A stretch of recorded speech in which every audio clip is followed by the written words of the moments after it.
दूसरी फोटो में भी संजना ही थी।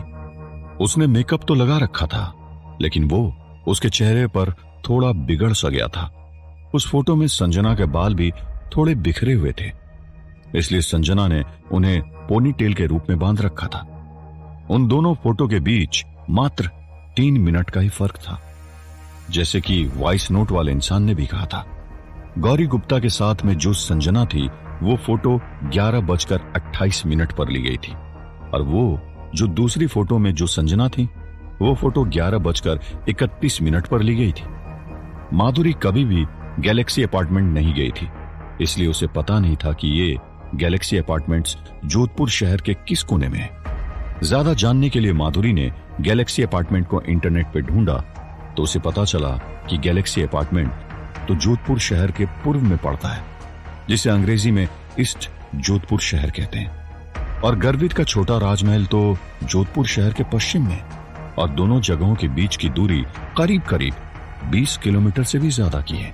और 3 मिनट में संजना का एक जगह से दूसरी जगह पर जाना नामुमकिन था। उन फोटोज और समय के तकाजे के साथ अब माधुरी को पता चल गया था कि उसका अंदाजा एकदम सही था। जोधपुर शहर में 2 संजना घूम रही थी। हालांकि असली वाली संजना कौन थी और नकली वाली संजना कौन थी, ये माधुरी को अभी तक नहीं पता चला था, लेकिन उसके हाथ में अब संजना का एक अहम सुराग लग गया था।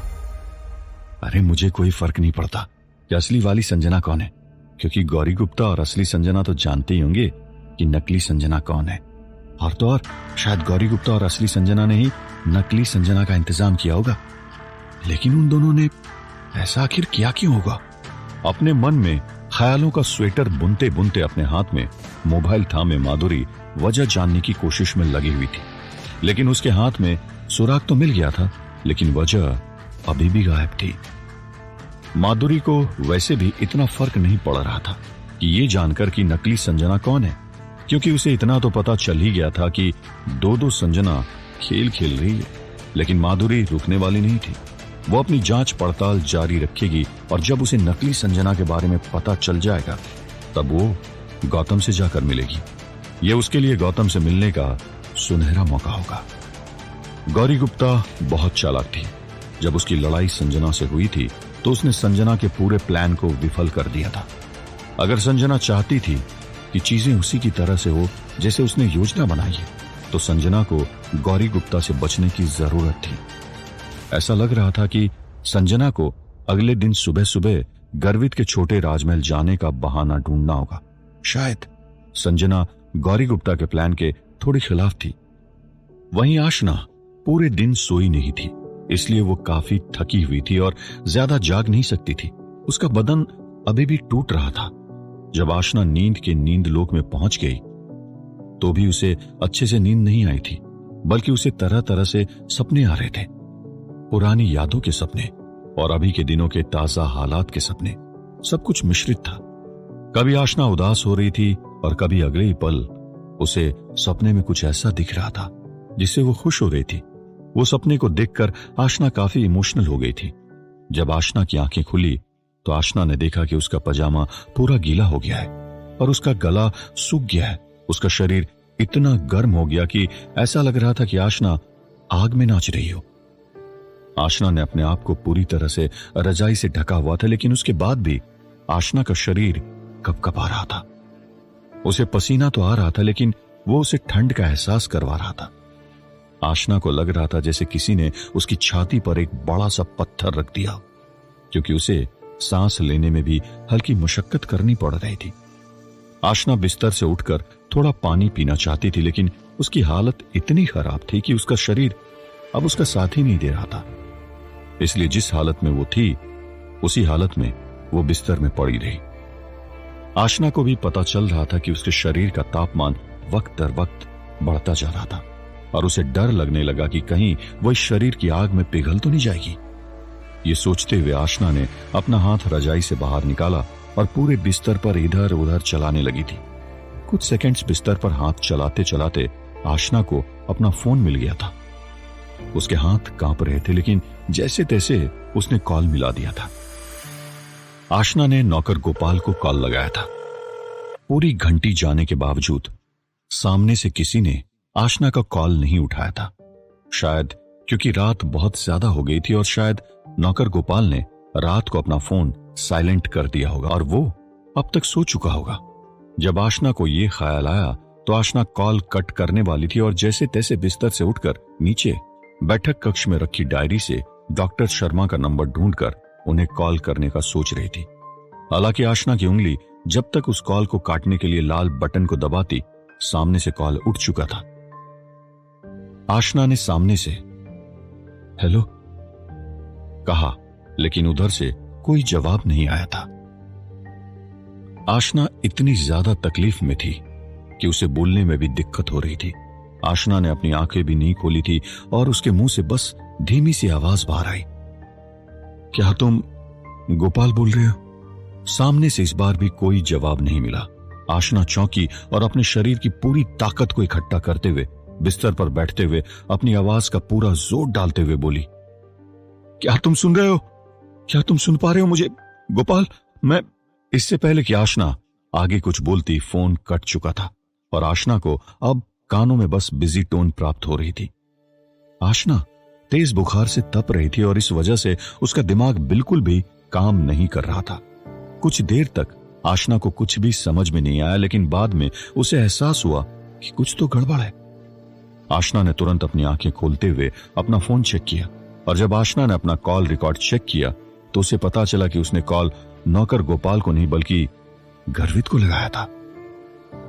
जैसे ही आशना को यह पता चला, उसके होंठ थर्राने लगे थे और उसके चेहरे और भी ज्यादा फीका पड़ चुका था। मेरी फोन पर आवाज सुनकर गर्वित को पता तो चल ही गया होगा कि मैं बीमार हूं, लेकिन उसके बाद भी उसके मुंह से कोई शब्द बाहर नहीं आया। उसने तो सीधा मेरे मुंह पर कॉल कट कर दिया। वो मुझसे बहुत ज्यादा गुस्सा है। ये सोचते हुए आशना की आंखों से आंसुओं की धारा बहने लगी थी और रोते रोते आशना ने आज सुबह से लेकर जब तक गर्वित छोटे राजमहल में था उन सब दृश्य को याद किया।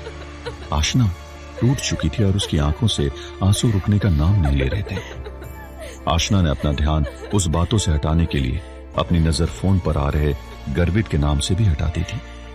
यह कहना गलत होगा कि आशना को गर्वित से कोई शिकायत नहीं थी। शिकायत तो बहुत थी, लेकिन आशना अपने दिल की गहराई से जानती थी कि जो कुछ भी हुआ था उसमें पूरी तरह से गर्वित की भी गलती नहीं थी।